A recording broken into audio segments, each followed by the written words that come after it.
Hey there! Today we're going to have a look at this pen. I hold it here, you can barely see it. Okay. This is the Italia by Ensso, and this is made in Japanese Ebonite. Now, this is kind of a re-release because they made one, it sold out, and now they're making a couple extra. And Carlo from Ensso asked me if I wanted to review it, and I said absolutely. Ebonite is a kind of hard rubber. Has fans, some people love it, some people don't really care that much. It's very interesting, it's very, very light. I'll come back to that when I show you the details of the pen. So quite a fun pen. I'm going to I'll cover the parts, then I'll do a writing sample, and then I'll tell you what I like about it and what I don't like about it. Let's get started. Okay, so here we go with the Ensso Italia in Japanese Ebonite. Before we get into the pen, I will first show you the box, and it's a very simple box, and I love that. You get a little cardboard box which you can recycle if you don't want it, which I love, no waste. And then in there is a fairly long Ziploc bag with one cartridge, and then there is the actual pen, which looks like this, and it does have a gold clip. Let me just zoom in to give you the scoop. Here we see this pen right next to a Pilot Metropolitan. As you can see, it's about the same length, it's just a little bit girthier. Okay, what can I tell you about this pen? Well, it's made from Japanese Ebonite. Japanese Ebonite is it's a type of Ebonite. It's made in Japan. Okay, so it's a hard rubber, very nice. Make sure you don't expose it too much to water because it can discolor, it can become kind of pale, so just make sure of that. It has a matte finish with micro texture for a better grip. I'll try to show you that in just a second. It comes with a B.R.E number 6 nib in gold plated steel, and it has a Schmidt converter. Now, this pen, they initially had 75 made. They sold out, and then they're going to release 75 additional pens in August 2024. So that's the plan. The nibs, I think, come in fine and medium. And it's a very light pen. The whole thing weighs 18.5 grams and the pen itself about 11.5. So it's a very light pen, which is not something everybody likes. But if you don't like heavier pens, this would be a great option for you. Okay, so let me cover the parts of the pen. We have this kind of slightly conical end at the cap, same thing at the end of the barrel. We have a nice, very reflective, as you can see, gold clip in the ski slope model, which is fairly tight, but it does work well. Then we have this nice Greek key design. It's a little hard to get that to show up and make it capture the light. It's a bit of an overcast day here, so I'm sorry about that. And we have the barrel. The barrel tapers down and there's a sort of groove there. And then you have, again, sort of conical shape there. The cap unscrews, and then you get a nice gold-plated steel nib. It is an unbranded B.R.E nib, so it doesn't have the Ensso logo on it, but it does have the buck on it, right, for B.R.E. It does say B.R.E, and that's it. This is a fine nib. I'll show you how it writes in just a second. We have the plastic feed, and note the Greek key design at the end of this section again, which I think is a nice touch. It elevates the pen a bit.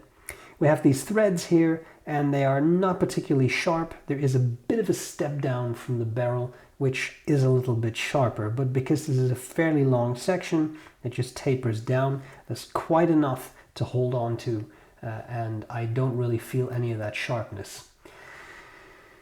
Okay, nicely sized pen. I think this is the size of pen that works for a lot of people, but if you like something a little bigger, it posts very securely. Like I said, it's very, very light, so you hardly feel you're holding something, which some people find very attractive and others a bit less so, but just so you know. Then we have here the section. This looks to me like an O-ring. Yeah, that just verified that. That is an O-ring of some kind to make sure the barrel doesn't accidentally unscrew, I'm assuming. And then we have threads here. And of course, Schmidt converter, simple converter. I would assume that if you really wanted to, you could eyedropper this. But isn't that liquid? Well, yeah, but I mean, I'm assuming you don't really care if the inside of your pen maybe becomes a little paler. And that O-ring near the end, that would certainly help to make sure it doesn't leak. But I'm going to say straight away, I haven't tried eyedroppering this. I don't know if it's going to leak out somewhere. It looks like this is all a solid piece, so I wouldn't expect any issues. Having said all this, how about some writing? I'm going to zoom. Oh, actually, I don't have to zoom out that much. This is pretty clear. I like to use this Post-it because it is so light. And sorry, final thing to point out is it's very hard to make that micro texture show up. But it is there. And I will say I find it very comfortable. It does seem to afford a grip, and you don't really feel anything in your fingers, but you do feel a solid grip. So that's quite nice. I hope that makes sense, but it doesn't feel slippery to me. Okay. We have an Ensso Italia in a very fine nib. Sorry, I shut down there for a second. Japanese Ebonite, Ebonite. Why not? Dyslexia for cure found. What is happening? That's a joke from the Naked Gun movies. I'm not trying to offend anyone with dyslexia. I'm sorry. I don't know. Sometimes you should try this. Try recording yourself as you're trying to talk through something and record something. It's not as see, and write something. See, now I got messed up. Okay, let's get out of this whole meta universe. I'm doing things. Okay, this is a fine nib, and this is Elder Graph blue ink, which is quite a nice ink. Okay, I'm writing here on purpose without any pressure. And as you can maybe see, the pen is somewhat dry, and it is a little dry. You see a little bit of a skip there. I would be inclined, I'm now using a bit more pressure, I would be inclined to make this nib a little wetter, because out of the box, this particular one is on the dry end. I've seen that with other Bock nibs in the past. This is no pressure. You see it had a bit of a hard start. It's very, very dry. With some more pressure, you see you get something wetter out of it. All that means is that the slit between the two tines is very tight, and if that were open just a little bit, it would have a wetter flow. I have no doubt about it. So this is not a defect, it writes, it's just that it's on the drier end of things. Okay, line variation. As always, very careful. As you can see, there is some variation to be had, but it's not advertised as a flex nib, so be very careful. However, there is certainly some expression possible, and again, I would open up the tines a little bit, and then you would get a wetter writing experience. For those who enjoy such a thing, there are the joys of reverse writing. And as you can see, it's possible, becomes a bit scratchier, but it works fairly well. However, I barely see any difference between these two bits of writing. You already are dealing with a very fine nib. So, there we have it. What we should discuss is likes and dislikes. What do I like? What do I not like about the Ensso Italia in Japanese Ebonite? Well, there's a couple of things I really like. That texture that they created on the section, I do feel it helps. This does not feel slippery, and I do really like that as you write, especially because the pen is so very light. I don't know if this is a figment of my imagination, but it doesn't really rotate in your hand as you write with it. And again, I don't know if that weight has anything to do with it, but it feels to me that way, that it would rotate more without that texture. It's also very nicely done because you really barely see it, and yet it is there. close to the microphone. ASMR with S.B.R.E. Brown. It is there when you feel. Okay, anyway. So that's quite nice. I like the details on the pen.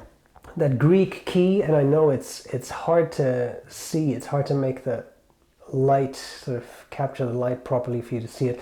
It's there. It's quite nice. It elevates the pen a little bit because at the very end of the section, often kind of a bland part of the pen, you do have additional detail, which I think is quite nice. However, there's a downside, and the downside to that is that Greek key actually is in relief.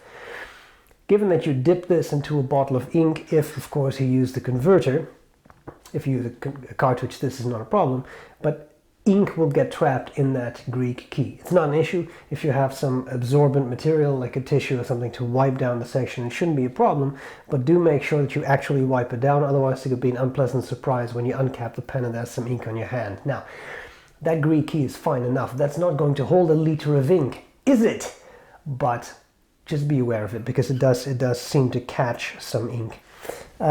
Tight clip, but works very well. So it's certainly not overly tight. I found it to be very functional, and that ski slope shape that actually works well. So it slips into pen cases very well. I've had no issues with that whatsoever.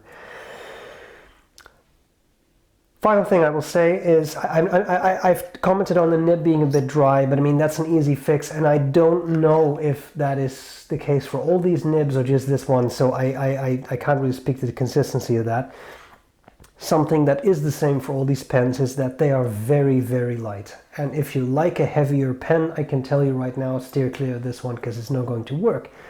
If, however, you like a lighter pen, a pen that you can use for very long writing sessions without it weighing down your hand, this I think would be a very interesting option to select. So take that into account. It's very light. When I put it in my hand, I barely feel there's anything in it. Weber, just noticeable differences, very interesting research. Now, something to be aware of. And that's really all I have. I think it's a nice pen. I think the price, I mean, it's certainly not the cheapest of pens, but I do think you get a very nicely made pen for it. It's very comfortable to use. So I really quite like it. I hope this was useful. A very kind thank you to Carlo for sending me this. I really appreciate it. And I'll gladly see you later. Bye.